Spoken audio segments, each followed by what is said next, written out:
नमस्कार सर्वांना. जय जिजाऊ जय शिवराय.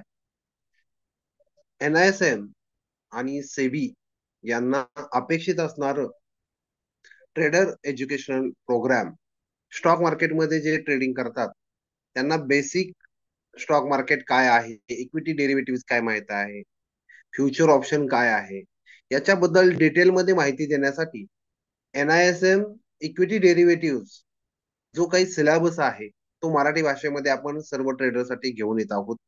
माझी आपल्या सर्वांना विनंती आहे की हा व्हिडिओ जे काय आहे, आपली सिरीज मध्ये 20-25 व्हिडिओ होतील, ते सर्व व्हिडिओ तुम्हाला संपूर्ण पाहणं गरजेचं आहे. कारण आपण फळावर काम न करता मुळावर काम करतोय. ज्याची मुळं भक्कम त्या झाडाला फळं चांगल्याच पद्धतीची लागतात. आणि जे शेअर मार्केटमध्ये ट्रेडिंग करतात त्यांना आजच्या सेशन मध्ये आपण ऑप्शन म्हणजे काय, ऑप्शनचं बेसिक काय असतं, त्यानंतर ऑप्शनच्या स्ट्रॅटेजी कशा असतात, पे ऑफ ग्राफ कसे असतात, ते आपण स्टेप बाय स्टेप पाहणार आहोत. जास्त वेळ नाही घेता, जर अजूनही तुम्ही चॅनलला सबस्क्राईब केलं नसेल तर प्लीज चॅनलला सबस्क्राईब करून घ्या. लाईक कमेंट शेअर करायला अजिबात विसरू नका. जास्तीत जास्त लोकांना याचा बेनिफिट झाला पाहिजे, आपला त्या पाठीमागचा उद्देश. चला आपण या आजच्या सेशनला सुरुवात करून घेऊया. पहिली कन्सेप्ट आपल्याला या ठिकाणी पाहायला मिळते की कन्सेप्ट ऑफ ऑप्शन. काय आहे ऑप्शन? की ऑप्शनच्या ज्या काही कन्सेप्ट आहेत त्याचा डिटेलमध्ये आपण अभ्यास करणार आहोत. त्यानंतर ऑप्शनचे पॅराग्राफ्स काय आहेत, म्हणजे ज्यावेळेस तुम्ही कॉल बाय करता किंवा पुट बाय करता, कॉल सेल करता किंवा पुट सेल करता, त्यावेळेस त्याचं ऍक्च्युली स्ट्रक्चर कसं असतं. कारण कुठलीही गोष्ट तुम्हाला थिअरॉटिकली सांगणं गरजेचं असतं, त्यापेक्षा एखाद्या पिक्चरच्या व्ह्यू मध्ये जर तुम्हाला ती प्रेझेंट केली तर तुम्हाला त्याचा चांगला अभ्यास होतो आणि चांगल्या गोष्टी समजायला सुरुवात होते.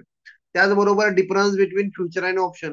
नक्की फ्युचर आणि ऑप्शन मध्ये नक्की फरक काय आहे, त्याच्या सेशन मध्ये आपण शिकणार आहोत. त्यानंतर fundamentals relating to option pricing. ऑप्शनच्या प्राइस कशा ठरल्या जातात, त्याच्यामध्ये theta, gamma, vega, delta, rho यासारखे ग्रीक कशा पद्धतीने काम करतात, त्याचबरोबर व्होलॅटिलिटी असते आणि बाकीचे इतर इम्पॅक्ट जे ऑप्शन प्रीमियम वरती कसे पडतात ते आपण या सेशन मध्ये पाहणार आहोत. त्याचबरोबर ऑप्शन ग्रीक्स आणि इम्प्लाइड व्हॉलॅटिलिटी काय असते ते पाहणार आहोत. त्यानंतर analysis of option from the perspective of option buyers and sellers. ज्यावेळेस तुम्ही ऑप्शन बाय करता आणि ऑप्शन सेल करता त्यावेळेस तुम्हाला कोणकोणत्या पद्धतीचं अनालिसिस करणं गरजेचं असतं, कोणती माहिती तुम्हाला बेसिक मध्ये घेणं गरजेचं असतं, या सगळ्या गोष्टी आपल्याला स्टेप बाय स्टेप पाहणं गरजेचं आहे. ओके, जास्त वेळ न घेता आपण व्हिडिओ मध्ये पुढे जाऊया. फक्त आपल्याला एकच विनंती आहे की व्हिडिओ शेवटपर्यंत पाहत राहा, कारण 2-3 मिनिटांचा व्हिडिओ पाहून तुम्हाला ऑप्शन काय आहे कसंही समजणार नाही. याही गोष्टी आपल्याला स्टेप बाय स्टेप समजून घेणं गरजेचं आहे. As seen in earlier section, forward futures काय आहे ते आपण पाठीमागच्या सेशन मध्ये बघितलं. जास्त आपण थेरॉटिकली भाग न विचारात करता जे जे काही महत्वाच्या गोष्टी आहेत त्या आपण त्याच्यावर फोकस करणार आहोत. Option may be categorize into two main types. ऑप्शनचे दोन बेसिकली प्रकार आपल्याला या ठिकाणी पाहायला मिळतात. पहिला प्रकार आहे की कॉल ऑप्शन, की ज्याला आपण सीई म्हणतो किंवा पीई म्हणतो, म्हणजे कॉल ऑप्शन ज्याला थोडक्यात आपण सीई म्हणतो, या गोष्टी आपल्याला माहित आहेत. त्याचबरोबर पुट ऑप्शन, हे दोन्ही ऑप्शन आपण रेग्युलर मार्केटमध्ये अप्लाय करत असतो. An option which give the buyer holder right to buy the underlying asset. For example, Nifty 50 आहे, मी निफ्टी 50ला डायरेक्ट ट्रेड नाही करू शकत, पण त्याचे जे काही डेरिव्हेटिव्ह आहेत ज्याच्यावरती ते चालतात ते मात्र मी नक्की बाय करू शकतो. आता समजा निफ्टी 50 24,500 रुपयाला आहे. ओके, मला हे ट्रेडिंग करायचं आहे या निफ्टीचं, तर मी डायरेक्ट 24,500 ची निफ्टी बाय नाही करू शकत. तर मी काय करू शकतो, त्याचे जे काही डेरिव्हेटिव्ह आहेत, फ्युचर असो किंवा ऑप्शन असो, आज आपण बघतोय ऑप्शन, मग ते जर मी बाय करायचं म्हणलं, समजा मला वाटलं की येणाऱ्या काळामध्ये निफ्टी 24,500 वरून 24,600 वरती जाईल, तर मी या निफ्टीवरती ट्रेडिंग करत असताना 24,500 चा सी बाय करेल. म्हणजे माझा अंदाज काय आहे की मार्केट 24,600 पर्यंत जाऊ शकतं, म्हणजे 24,500च्या पुढे गेल्यानंतर मला प्रॉफिट होईल, म्हणून मी 24,500चा सी बाय करतो. सी बाय करतो याचा अर्थ माझा मार्केट बुलिश आहे, मार्केट वर जाण्याचा माझा व्ह्यू असतो. या गोष्टी आपल्याला लक्षात ठेवा. ज्यावेळेस मी हा 24,500चा सी बाय करतो त्यावेळेस मला, मी जो बायर आहे किंवा मी हा होल्डर आहे 24,500 सीचा, त्याला मला काय राईट टू बाय, मला अधिकार मिळतो राईट टू बाय काय द अंडरलाईंग असेट. म्हणजे ही 24,500 चा सी मी ज्यावेळेस बाय करतो त्यावेळेस मला अधिकार मिळतो की 24,500च्या ज्यावेळेस निफ्टी वरती जाईल त्यावेळेस मला प्रॉफिट मध्ये जाईल आणि त्यावेळेस मी एक ठराविक रक्कम देऊन ते अग्रीमेंट खरेदी करतो, त्या अनुसार मला एक अधिकार मिळतो की 24,500च्या वरती आज 24,500 निफ्टीची प्राइस आहे, उद्या भविष्यात ती कितीही जाऊ द्या एक्सपायरी पर्यंत 24,000च्या वरती तो माझा प्रॉफिट असेल आणि त्यावेळेस जाऊन मी 24,500 लाच ती वस्तू खरेदी करण्याचा मला अधिकार आहे. म्हणजे फॉर एक्झाम्पल हा 24,500चा 25,000ला गेला तर मी 500 पॉइंट प्लस मध्ये असतो, त्यावेळेस मी प्रॉफिट मध्ये मी जाऊन 25,000चा माल 24,500 मध्ये जाऊन खरेदी करण्याचा मला अधिकार मिळतो. Is called a call option. आणि पुढे काय दिलंय, and an option which gives the buyer holder right to sell the underlying asset is called put option. म्हणजे कॉल बायरला राईट टू बाय आहे, म्हणजे खरेदी करण्याचा अधिकार आहे, मार्केट कुठेही जाऊ द्या. पुट सेल, पुट बायरला काय आहे राईट टू सेल, म्हणजे विक्री करण्याचा अधिकार आहे. आता समजा मी 24, मला वाटतं की मार्केट आता क्रॅश येऊ शकतं, 24,500च्या खाली जाऊ शकतं, मी पी बाय केला आणि त्यावेळेस मार्केट समजा 24,000 रुपयाला पर्यंत खाली गेलं तर मी काय करू शकतो, 500 रुपये प्रॉफिट मध्ये आहे, 500 पॉइंट मी प्रॉफिट मध्ये आहे, त्यावेळेस मी जाऊन ते सेल करू शकतो. मार्केट कितीला आहे 24,000ला, पण माझ्याकडे काय आहे राईट टू सेल कितीला 24,500ला मी पी बाय केल्यामुळे मला तो सेल करण्याचा अधिकार आहे. मी पाहिजे त्यावेळेस एक्सपायरी होण्याच्या अगोदर जे काय आपलं अग्रीमेंट होतं त्याच्या अगोदर मी जाऊन तो सेल करण्याचा मला अधिकार आहे कितीला 24,500ला. म्हणजे मार्केट माझ्या फेवर मध्ये असेल तर मी जाऊन तो खरेदी करू शकतो. समजून चला मी सी बाय केलाय 24,500चा, मी सी बाय केलाय आणि मार्केट 24,000 वरती खाली आलं 500 पॉईंट, तर काय झालं, माझा व्यू होता मार्केट वरती गेल्याचा, जर वरती गेलं तर माझा प्रॉफिट होणार आहे, पण मार्केट काय गेलंय खाली गेलाय, म्हणजे माझा 500 पॉईंट लॉस झालाय. यावेळेस माझा राईट टू बाय आहे खरेदी करायचा, पण मी लॉस मध्ये जात असेल तर मी इथं मी बाय करणार नाही, कारण जर बाय केलं तर मला 500 पॉईंटचा लॉस सहन करावा लागेल. खरेदीचा अधिकार आहे तरी सुद्धा मी जाऊ शकत नाही, कारण मी माझी जी पोझिशन आहे ती लॉस मध्ये आहे. या गोष्टी आपल्याला समजून घ्यायच्या. मी समजा इथं आता पी बाय केलाय 24,500 वरून मार्केट 24,000ला जाईल म्हणून, पण मार्केट गेलं 25,000ला, माझा 500 पॉईंटचा लॉस होणार आहे मी पी बाय केल्यानंतर. 24,500 वरनं 25,000 वरती मार्केट गेलं, माझा 500 पॉईंटचा लॉस होईल. मग लॉस मध्ये मी तो माझा अधिकार आहे राईट टू सेल तो मी निभावू शकत नाही किंवा जाऊ शकत नाही, कारण मला त्याचं कंपल्शन नाहीये की जाऊन तिथं तू लॉस मध्ये अस नाही तर प्रॉफिट मध्ये अस, तुला खरेदी केलंच पाहिजे किंवा तुला विकलंच पाहिजे असं काही कंपल्शन नाही. तुम्ही फायद्यात असाल तर जाऊन एक्सरसाइज करू शकता, म्हणजे तो ट्रेड क्लोज करू शकता, नसेल तर आहे असं सोडून देणार. मग तुम्ही म्हणाल मग याच्यामध्ये आपला फायदा काय किंवा सेलरचा फायदा काय किंवा लॉस काय, याही गोष्टी आपण समजून घेऊ. ज्यावेळेस मी हे 24,500चं अग्रीमेंट घेतो, सी बाय करतो, त्यावेळेस मला काहीतरी रक्कम देऊन हे 24,500 सीईचं कॉन्ट्रॅक्ट बाय करावं लागतं. मग जे काय रक्कम मी देईल त्याला आपण काय म्हणतो प्रीमियम. मग जो काय 50 रुपयाचा प्रीमियम आहे तो 50,000 रुपयाचा प्रीमियम दिल्या तर, जर इथनं पुढे मार्केट वरती जात असेल मी प्रॉफिट मध्ये असेल तर मी जाऊन एक्सरसाइज करेन. जर समजा 24,500चं मार्केट 24,000 वरती खाली आलं, मी लॉस मध्ये जात असेल तर माझे हे 50 रुपये जो मी काय प्रीमियम दिलेला ते बुडले. राईट टू बाय आहे, राईट टू सेल आहे, पी बाय करा ना तर सी करा, पण जर तुम्ही गेला नाही तर तुमचं हे जे काही प्रीमियम आहे ते बुडतं, ते परत तुम्हाला मिळत नाही. या पद्धतीचं एक कॉल ऑप्शन आणि पुट ऑप्शनचे दोन्हीही मेथोडॉलॉजी आहेत. हे कॉल ऑप्शन वाल्याला राईट टू बाय असतो, जर प्रॉफिट मध्ये असेल तर तो कधीही जाऊन तो बाय करू शकतो, वापस घेऊ शकतो कॉन्ट्रॅक्ट. आणि पीई वाल्याचं काय, जर तो प्रॉफिट मध्ये असेल, त्यानं खरेदी केल्यापासून मार्केट डाऊन साईडला जात असेल, तर तो जाऊन एक्सरसाइज करू शकतो. आणि जर लॉस मध्ये असेल तर त्याचे जे काय प्रीमियम रक्कम आहे ते बुडण्याचे चान्सेस 100% असतात. ओके, या पद्धतीनं हे कॉल ऑप्शन आणि पुट ऑप्शन असतात. काही शंका असतील तर कमेंट मध्ये विचारू शकता. आणि माझं मोटिवेशन वाढवत चला. मला फक्त लाईक पाहिजे तुमच्या, बाकी काही नको. कारण तुम्ही लाईक केलं तर बाकीच्यांना सुद्धा या व्हिडिओची मदत घेता येईल आणि त्यांनाही फ्री मध्ये शिकता येईल. आता पुढचा आहे की ऑप्शन टर्मिनॉलॉजी काय असते, कशी असते ऑप्शन. ज्यावेळेस मला एखादा निफ्टीचा कॉल बाय करायचा असतो किंवा पुट बाय करायचा असतो, त्यावेळेस त्याचं स्ट्रक्चर कसं असतं ते आपण बघूया. There are several terms used option market as understand those terms with type the following examples.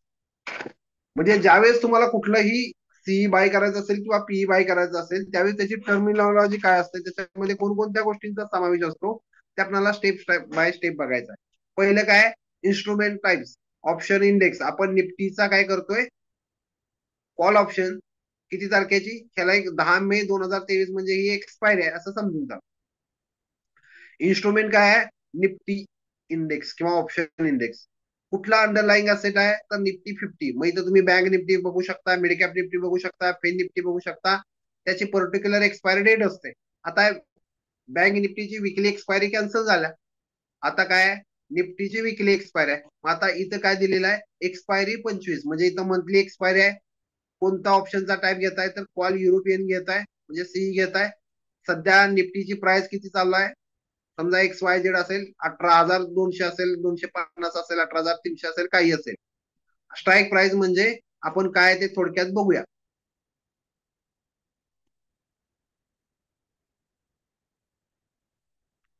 इथं बघू शकता,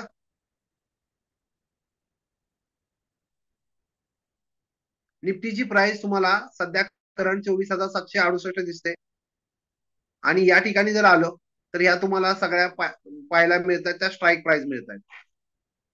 हे आपण स्टेप बाय स्टेप पुढे पाहणार आहोत, पण समजून घ्या. आता 24,768 आहे, ही स्पॉट प्राइस आहे निफ्टीची. आणि ही 24,750 ही ऍट द मनी प्राइस आहे आता निफ्टीची. ऍट द मनी प्राइस काय असतं, इन द मनी प्राइस काय असतं, आणि आउट ऑफ द मनी काय असतं, हे आपण मनीनेस इन ऑप्शन मध्ये पुढच्या सेशन मध्ये पाहणारच आहोत. पण आता आपल्याला एक गोष्ट समजून घ्यायची आहे की निफ्टीची सध्याची करंट प्राइस, स्पॉट प्राइस जी चालू आहे 24,768 आहे. आणि 24,750 ही आता स्ट्राईक आहे. 24,800 स्ट्राईक प्राइस आहे, 24,850 स्ट्राईक प्राइस आहे, असं 24,750 असे मल्टिपल स्ट्राईक प्राइजेस तुम्हाला या ठिकाणी पाहायला मिळतील. इथे बघू शकता, या सगळ्या ज्या आहेत त्या स्ट्राईक प्राइजेस आहेत, खाली पण गेला तर. ओके, पुढे जाऊया. इथे 18,400 स्ट्राईक प्राइस आहे. आता 18,400 स्ट्राईक प्राइस असेल तर आपल्याला दुसरी एक गोष्ट या ठिकाणी पाहायचं आहे की त्याचा प्रीमियम किती आहे. इथे LTP म्हणजे लास्ट ट्रेडेड प्राइस आपल्याला जे काय आहे ते या ठिकाणी पाहायला मिळतात.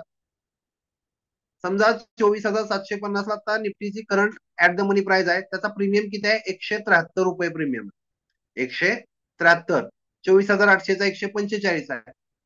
जसं जसं तुम्ही आउट ऑफ द मनी जाल तसे तुम्हाला प्रीमियम कमी कमी झालेले दिसून येतात. आणि जसं जसं तुम्ही इन द मनी जाल तसे तुम्हाला त्याचे प्रीमियम, ऑप्शनचे प्रीमियम वाढलेले दिसून येतात. याही गोष्टी तुम्हाला समजून घ्यायच्या आहेत की जर मला 24,000 वाटतंय की मार्केट आता 24,750 वरनं 25,000 वरती जाणार आहे, तर मी काय करू शकतो, 25,000चा OTM बाय करू शकतो. किती रुपयाचा प्रीमियम घेऊन, 63 रुपयाचा प्रीमियम घेऊन. जरी समजा मार्केट 25,000 वरती आलं नाही, ते बाहेर इथंच राहिलं 24,750, तर माझे 63 रुपये बुडून जातील, ते मला परत मिळणार नाहीत. याही गोष्टी तुम्हाला लक्षात ठेवायच्या आहेत. ओके, आता त्या स्टॉक प्राइस जी काय आहे किंवा जी काय स्ट्राईक प्राइस आहे त्याचा प्रीमियम किती आहे समजून चला, 125 रुपये. ओपन झाला 125 रुपयाला, 130 रुपयेपर्यंत वरती गेला, 93.65 पर्यंत खाली आला, आणि शेवटी 124 रुपये 50 पैशाला क्लोज झाला. त्याच्यानंतर ट्रेडेड व्हॉल्यूम किती आहे, तर 61,330 कॉन्ट्रॅक्ट ही त्यामध्ये आहेत.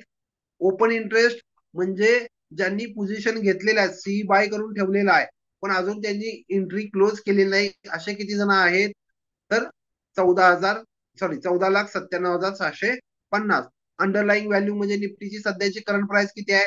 18,315. यानं काय केलंय? 18,450चा प्रीमियम बाय करायचा विचारात आहे. त्यानंतर quotation for Nifty put option on May 2023.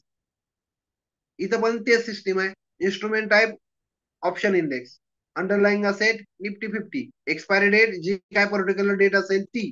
आता इथे त्यांनी मंथली एक्सपायरी दिलेली आहे. त्याचबरोबर ऑप्शन टाईप पुट युरोपियन, इथं पी बाय करतायत. सेम स्ट्राईक प्राइस, ओपन कितीला झाला, हाय कितीला गेला, लो कितीला गेला, क्लोज कितीला झाला, किती ओपन कॉन्ट्रॅक्ट आहेत, ओपन इंटरेस्ट किती आहे, आणि निफ्टीची अंडरलाईंग सध्याची प्राइस किती आहे. या पद्धतीनं तुम्हाला कॉल युरोपियन किंवा सीएसओ किंवा पीएसओ या गोष्टी तुम्ही चेकआउट करू शकता या स्ट्रक्चर मधून. आता त्यानंतर आपल्याला पुढचा कन्सेप्ट बघायचा आहे की इंडेक्स ऑप्शन. इंडेक्स ऑप्शन याचा थोडक्यात अर्थ काय? These options have stock index and underlying asset. For example option on Nifty, Sensex, etc. जे इंडेक्स आहेत त्याचे जे काही तुम्ही सीईपी बाय करणार असता त्याला इंडेक्स ऑप्शन असं म्हटलं जातं. म्हणजे बँक निफ्टीचं करणार असाल तर तो इंडेक्स ऑप्शन म्हणतो, निफ्टीचा करणार असाल तर तो निफ्टी 50चा ऑप्शन म्हणतो, मिड कॅप असेल, स्मॉल कॅप असेल, आणखी काय असं ज्या इंडायसेसवर तुम्ही ट्रेड करणार आहात ते जे तुम्ही सेन्सेक्सचे सीईपी बाय करणार आहे त्याला इंडेक्स ऑप्शन म्हणतात. त्याचबरोबर स्टॉक ऑप्शन. स्टॉक ऑप्शन म्हणजे थोडक्यात काय तर आपल्याला गोष्ट समजून घ्यायची आहे. These options have individual stocks, म्हणजे रिलायन्सचा असेल, टाटा मोटरचा असेल, टाटा पॉवरचा असेल, एचडीएफसी बँकेचा असेल, एका पर्टिक्युलर कंपनीचा ऑप्शन किंवा डेरिव्हेटिव्ह जर तुम्ही बाय सेल करणार असाल, समजा रिलायन्सचा सीईपी बाय करणार असाल, जे पर्टिक्युलर स्टॉक एफएनओ मध्ये लिस्टेड आहेत त्या स्टॉक मध्ये जर तुम्ही डेरिव्हेटिव्ह मध्ये ट्रेडिंग करणार असाल तर तुम्हाला स्टॉक ऑप्शन पद्धत सिलेक्ट करणं गरजेचं आहे. ते कसे सिलेक्ट केले जातात तर ते बघूया आपण. ओके, पहिल्यांदा आपल्याला ऑप्शन चेन वरती गेलं पाहिजे निफ्टीच्या, म्हणजे आपल्याला तिथं सगळ्या गोष्टी बऱ्यापैकी क्लिअर आउट होऊन जातील. एक मिनिट,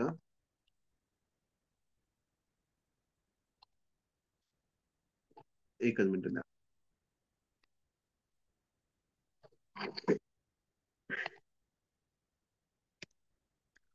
हे झालं इंडेक्सचं.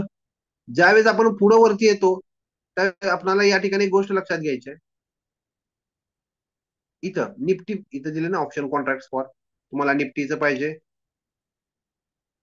मिड कॅप निफ्टीचं पाहिजे, फिन निफ्टीचं पाहिजे, बँक निफ्टीचं पाहिजे, जे काय पाहिजे तुम्ही इथं सिलेक्ट करू शकता. किंवा जर तुम्हाला स्टॉकच्या बाबतीत बघायचं असेल तर इथं आला, याच्यावर क्लिक केला तर जे एफएनओ मध्ये लिस्टेड स्टॉक आहेत त्यांचं सीईपी तुम्ही इथं बाय करू शकता. त्याचे ऑप्शन चेन या ठिकाणी बघू शकता, या अकॉर्डिंग ट्रेड करू शकता. ओके,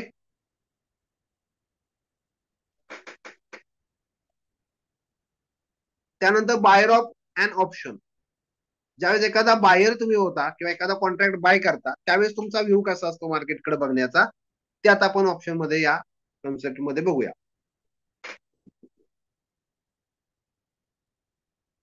इथं आपल्याला पहिली गोष्ट पाहायला मिळते की बायर ऑफ अन ऑप्शन, तुम्ही सीई आणि पीई दोन्ही पैकी काही बाय करा. सीईपी ला आपण काय म्हणतो, कॉल आणि पुट एकाच अर्थाने वापरले जातात. The buyer of option is one who is right, त्याला अधिकार आहे, बट नॉट ऑब्लिगेशन. ते फुलफिल करणं, ते कॉन्ट्रॅक्ट पूर्ण करणं हे त्याचं गरजेचं नाही, कंपल्शन नाही. त्याला राईट आहे. जर सी बाय केला असेल तर राईट टू बाय आहे, पुट बाय केला असेल तर राईट टू सेल आहे, पण ऑब्लिगेशन नाहीत, कंपल्शन नाही, सक्ती नाही, लक्षात ठेवा. आणि हा तो राईट त्याला कधी मिळतो, page price called option premium. जो काही तो कॉन्ट्रॅक्ट बाय करण्यासाठी प्रीमियम असतो, तो प्रीमियम जर त्याने पैसे देऊन खरेदी केला असेल तरच त्याला तो राईट मिळतो, अदरवाईज तो राईट त्याला मिळत नाही. मग राईट टू बाय असेल किंवा राईट टू सेल असेल. मग आता हे बायर तर झाला, पण सीईपी बाय करणाऱ्यांचा विषय झाला. आता सीईपी सेल करणाऱ्यांच्या दृष्टिकोनातून काय विषय असतो, the writer of option is one who receive the option premium. म्हणजे मी सी सेल करतोय, बाय नाही करत, सेल करतोय. तर मी काय करतो, ज्यानं हा सी बाय केलाय 65 रुपयाला समजून झाला, तर हे 65 रुपये मला मिळतात, रिसिव्ह करतो मी. तो कॉन्ट्रॅक्ट कुणी विकलाय, सेलरनं विकलाय. आणि खरेदी कोणा केलाय, ऑप्शन बायरनं. आता इथं काय घ्या, option premium and thereby obliged to sell or buy the asset if the buyer option exercise is right. लक्षात घ्या मी काय म्हणतोय. ज्या वेळेस एखाद्या व्यक्तीनं, म्हणजे फॉर एक्झाम्पल आपण इथं ए आणि बी दोघींचं उदाहरण घेऊया. हा ए आणि हा बी. हा ए यानं काय केलं, सी या बी कडनं बाय केला. या बी न या ए ला सी सेल केलाय. बी न काय केलाय, ए ला सी सेल केलाय आणि ए न या बी कडनं सी बाय केलाय. लक्षात आलं, या दोघांच्या मध्ये कॉन्ट्रॅक्ट झालं. मग ए बी ला काय म्हणतोय की आता मार्केटची प्राइस 24,500 आहे. आता मार्केटची प्राइस 24,500 आहे. माझ्या मते, म्हणजे तो त्यांच्या दोघांच्या मध्ये काय अग्रीमेंट झालेलं असतं की बघ भविष्यामध्ये एक्सपायरी पर्यंत, समजा मंथली एक्सपायरी असेल 25 मे पर्यंत समजून चला, आणि आज समजा तारीख आहे 20 मे. 20 मे ला मार्केट 24,500चा मी सी बाय करतोय तुझ्याकडनं, बी ला म्हणतोय. एक्सपायरी पर्यंत जर मार्केट 25,000ला गेलं तर मी त्यावेळेस येईन. त्यावेळेस मार्केट कितीला आहे, 25,000ला. त्यावेळेस येईन, त्यावेळेस तू मला 25,000 मार्केट असताना मला जो काय स्टॉक असेल किंवा जे काय पैसे असतील ते 24,500 प्रमाणे आपला हिशेब होईल. मान्य आहे का? मी म्हणतो ठीक आहे, ओके, मला मान्य आहे.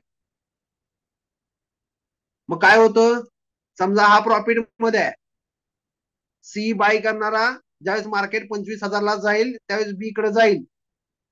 आता मी माझे जे काय स्टॉक असतील किंवा जे काय पैसे असतील ते म्हणजे मला आता परत दे, मी परत खरेदीला आलोय, कारण मी प्रॉफिट मध्ये. त्यावेळेस या सी ला 500 रुपये लॉस सहन करून 50 रुपयाला, समजा 65 रुपयाला त्यानं प्रीमियम विकलाय समजून चला, आता 500 रुपये त्याला मिळत आहेत. तर तो त्या 500 रुपयाचा त्याचा जो काही लॉस आहे वजा, म्हणजे 435 रुपयाचा जो काही लॉस आहे तो लॉस सहन करून या सी बायरला पैसे भागवतो. काय म्हणते मी, कळतंय? सी बाय केलाय 24,500ला 20 तारखेला, आणि 25 मे ला मार्केट गेलं 25,000वरती.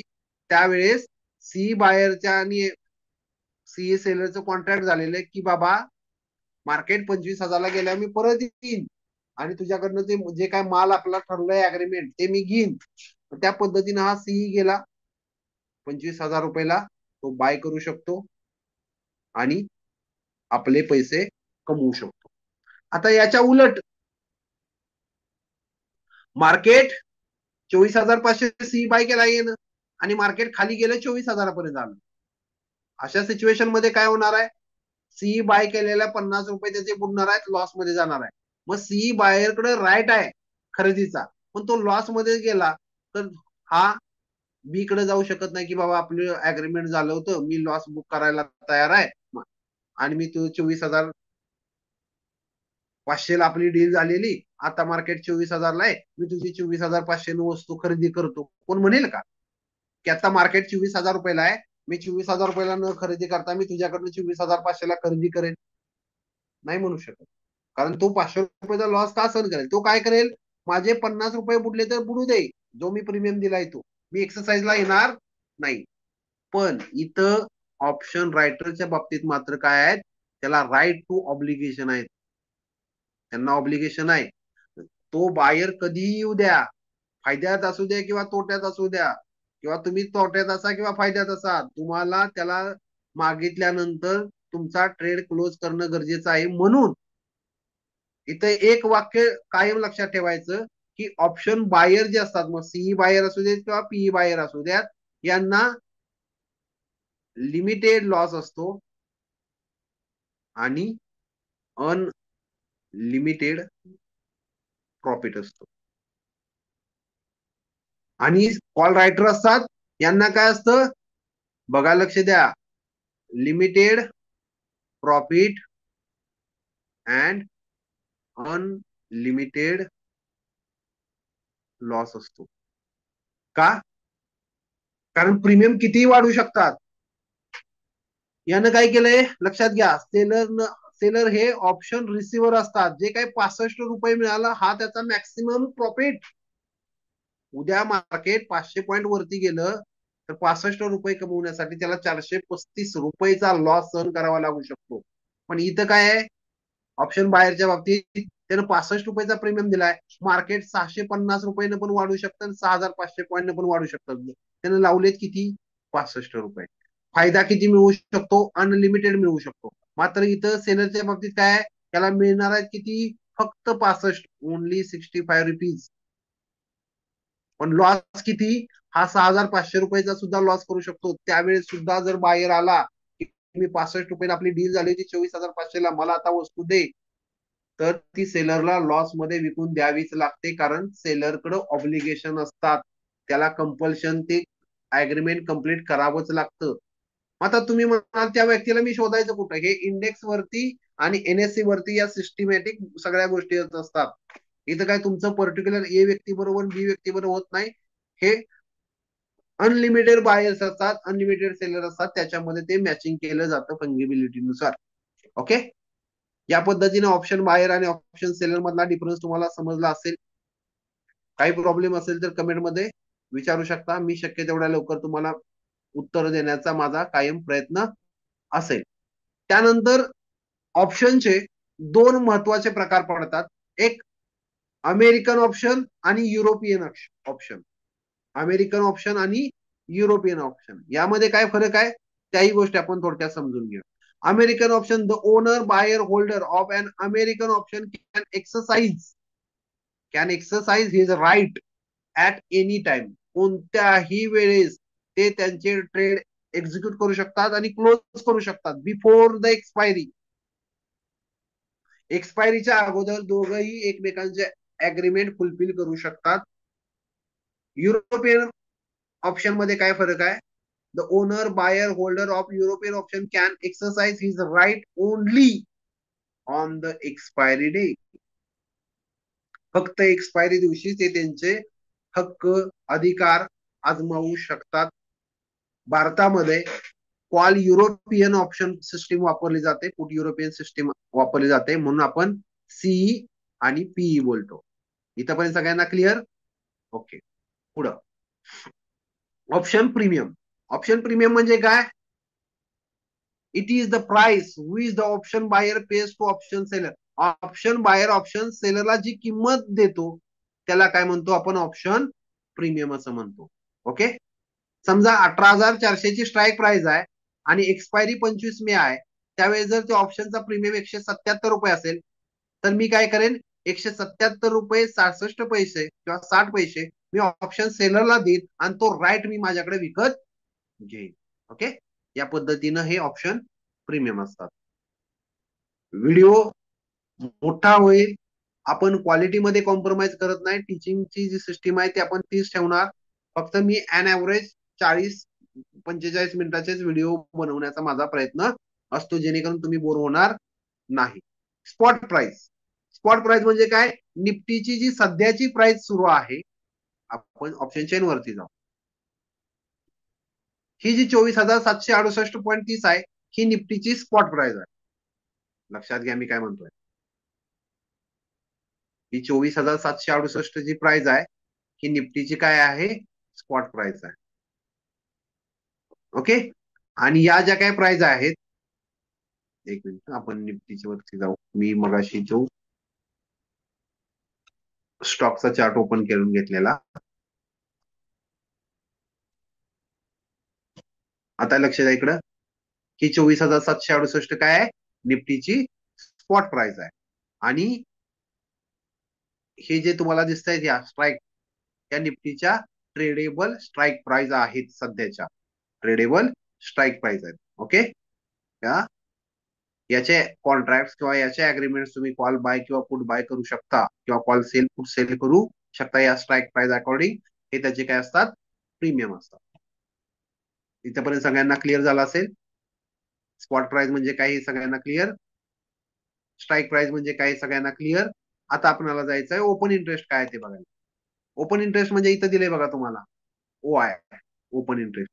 म्हणजे 24,800 ला 1,82,196 काय ओपन कॉन्ट्रॅक्ट आहेत ज्यांनी सीई सेल करून ठेवलेला आहे किंवा सीई बाय करून ठेवलेला आहे.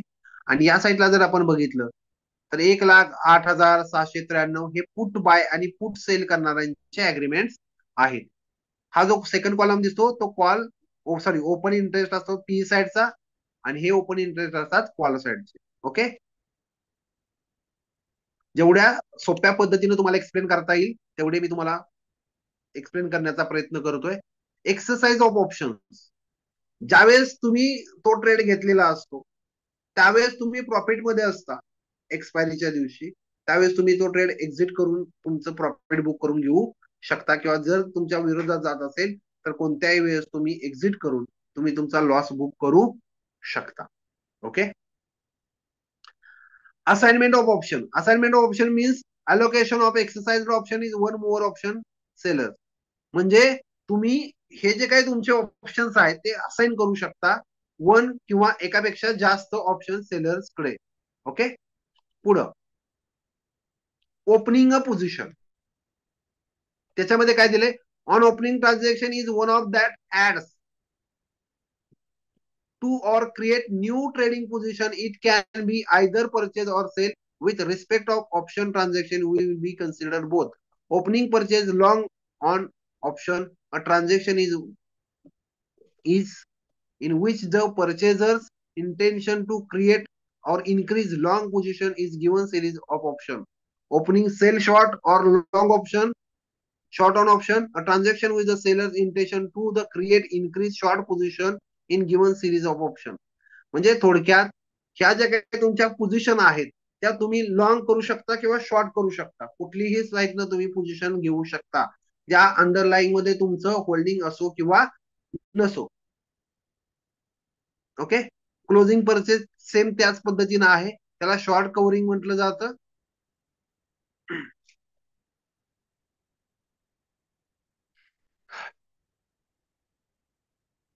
आता contract specification of exchange traded option. म्हणजे ज्यावेळेस तुम्हाला ऑप्शन मध्ये ट्रेडिंग करायचं असेल तर कॉन्ट्रॅक्ट साईज किंवा जी काही लॉट साईज दिलेली असते ती निफ्टी 50 न किंवा एनएससी न किंवा बीएससी न त्या फिक्स केलेल्या असतात. म्हणजे पूर्वी निफ्टीची जी काही लॉट साईज होती ती 50 होती, पण आता सध्या ती किती आहे निफ्टीची लॉट साईज, तर 25. निफ्टीची लॉट साईज 25 आहे आणि बँक निफ्टीची लॉट साईज ही 15 आहे. या गोष्टी लक्षात ठेवा. इथं 50 हे पहिलं आहे, आता किती आहे निफ्टीची 25. त्यानंतर पुढचा आपल्याला पाहायचा आहे की कॉन्ट्रॅक्ट ट्रेडिंग सायकल. हे कॉन्ट्रॅक्ट कसे असतात ते पण आपण थोडक्यात बघूया. हे एक्सपायरी वरती त्यांचे कॉन्ट्रॅक्ट ठरत असतात सर्वसाधारणपणे. आता बँक निफ्टीची विकली एक्सपायरी बंद झालेली आहे त्यामुळे आता बँक निफ्टीची फक्त मंथली एक्सपायरी आहे, पण 3 महिन्याचे कॉन्ट्रॅक्ट असतात. मंथली एक्सपायरी जरी असेल तर 3 महिन्याचे कॉन्ट्रॅक्ट असतात. समजा जानेवारी, फेब्रुवारी, मार्च हे काल आपण बघितले फ्युचरच्या बाबतीत. जानेवारीचा जर जवळचा आहे त्याला नियर, फेब्रुवारीच्याला नेक्स्ट आणि मार्चच्या कॉन्ट्रॅक्टला फार कॉन्ट्रॅक्ट असं म्हटलं जातं. जसं फ्युचर मध्ये काम करतं तसंच ऑप्शन मध्ये नियर, नेक्स्ट, फार. ओके, आणि निफ्टीच्या बाबतीमध्ये निफ्टीच्या 3 विकली बघा, निफ्टीच्या 3 विकली एक्सपायरी असतात आणि एक मंथली एक्सपायरी असते एका महिन्यामध्ये. असे एका महिन्यामध्ये 4 एक्सपायरीज असतात. या गोष्टी आपल्याला लक्षात ठेवायचं आहे. आणि स्टॉकच्या बाबतीत मंथली एक्सपायरी असते, स्टॉकला विकली एक्सपायरी नसते. ओके, याही गोष्टी तुम्हाला स्टेप बाय स्टेप लक्षात ठेवायच्या आहेत. पुढे जाऊया. Expiration date. आता आपण बघितलं की निफ्टीची एक्सपायरी प्रत्येक गुरुवारी असते, सेन्सेक्सची एक्सपायरी प्रत्येक शुक्रवारी असते. लास्ट मंथ ऑफ थर्सडे निफ्टीची एक्सपायरी असते. लास्ट डे ऑफ फ्रायडे, म्हणजे लास्ट फ्रायडे असेल मंथचा, त्याला सेन्सेक्सची एक्सपायरी असते. ओके, या पद्धतीने एक्सपायरेशन डे असतात. त्या दिवशी ते ऑप्शन जे काय असतात आउट ऑफ मनी ते झिरो होण्याचे चान्सेस असतात. त्याचबरोबर टिक साईज काय असते, म्हणजे ऑप्शनचे जे काही प्रीमियम आहेत, लक्षात घ्या, काल आपण बघितलं की फ्युचरची जी टिक साईज आहे ती 0.05 आहे. 0.05 म्हणजे 5 पैशाच्या पटीत, 5 पैशाच्या पटीत ऑप्शनचे प्राइस ही वाढत वाढत वाढत जाते, कमी कमी कमी होत जाते. म्हणून टिक साईज ही 5 पैसा असतो. ही गोष्ट तुम्हाला लक्षात ठेवायची आहे. फायनल सेटलमेंट प्राइस ही त्या दिवशीच्या एक्सपायरीवरती डिपेंड असते. जर तुम्ही विकली एक्सपायरी घेतली असेल तर एक्सपायरीचा शेवटचा दिवस जो काय असेल त्या दिवशी तुमचं जे काही ट्रेड आहे तो फायनली सेटलमेंट होऊन जातो. ज्यावेळेस तुम्ही, लक्षात घ्या मी काय म्हणतो, ज्यावेळेस तुम्ही विकली एक्सपायरी घेतल्या तर गुरुवारी तुमचा विषय संपेल. मंथली एक्सपायरी घेतला असेल तर मंथली एक्सपायरी घ्याल. फार एक्सपायरी घेतली असेल तर फार एक्सपायरी ज्यावेळेस तो तारीख येईल त्यावेळेस तुमचा ट्रेड इनिशिएट होऊन जाईल, सेटलमेंट होऊन जाईल. ट्रेडिंग अवर्स, जे काही तुम्ही ट्रेडिंग केलं जातं त्याचं टायमिंग कसं आहे, इथं सेन्सेक्सच्या बाबतीत आपल्याला दिले सकाळी 9:15 ते 3:30 इंडियन स्टॉक मार्केटचं परफेक्ट टाइम टेबल आहे. 9:15 तुमचं मार्केट सुरू होतं आणि 3:30 संपतं. इथं दिलंय Sensex lot size 10, tick size 0.5, 7 weekly expiry असतात, 3 मंथली एक्सपायरी असतात, 3 quarterly and 8 semi annually maturing contract असतात सेन्सेक्सची, जे तुम्ही त्यांच्या वेबसाईट वरती जाऊन डिपेंड मध्ये बघू शकता. ट्रेडिंग अवर्स 9:15 ते 3:30. ऑप्शनची जी काही एक्सरसाइज स्टाईल आहे ती युरोपियन मेथड असते. Expiration day monthly, quarterly, semi quarterly, weekly यास कॉन्ट्रॅक्ट तुम्हाला पाहायला मिळतात. Final settlement, cash settlement based on closing price of the underlying index on the expiration day. जी काही एक्सपायरी तुम्ही सिलेक्ट केलेला आहे त्यावेळेस तो विषय होऊन जातो. पुढचं आपल्याला पाहायचं आहे की मनीनेस इन ऑप्शन. आता एक गोष्ट लक्षात घ्या की या इन द मनी मध्ये किती पैसा आहे, ऍट द मनी मध्ये किती पैसा आहे आणि आउट ऑफ द मनी मध्ये किती पैसा आहे, हे मनीनेस इन ऑप्शन या कन्सेप्टच्या माध्यमातून आपल्याला शिकायला मिळतं. ओके, हे in the money, out of the money, at the money काय असतं हे आपण ऑप्शन चेन वरती जाऊन शिकूया. आजच्या सेशन मध्ये आपण एवढाच भाग घेणार आहे. ओके, आणि त्या कारण कसं होतंय बऱ्याचशा कन्सेप्ट या आपल्यासाठी नवीन असतात, बोरिंग होण्याचे चान्सेस असतात. त्यामुळं कमीत कमी मध्ये जास्तीत जास्त क्वालिटी आणि कॉन्टेंट देण्याचा माझा प्रयत्न आहे. आता एक लक्षात घ्या की आपली काय होती, स्पॉट प्राइस होती. ओके, की आपली स्पॉट प्राइस होती 24,768. आता तुम्ही इथं बघू शकता 24,768 जवळची जी काही स्ट्राईक प्राइस आहे म्हणजे काय 24,750, ही काय बनते आपली ऍट द मनी प्राइस असते. त्याला ATM.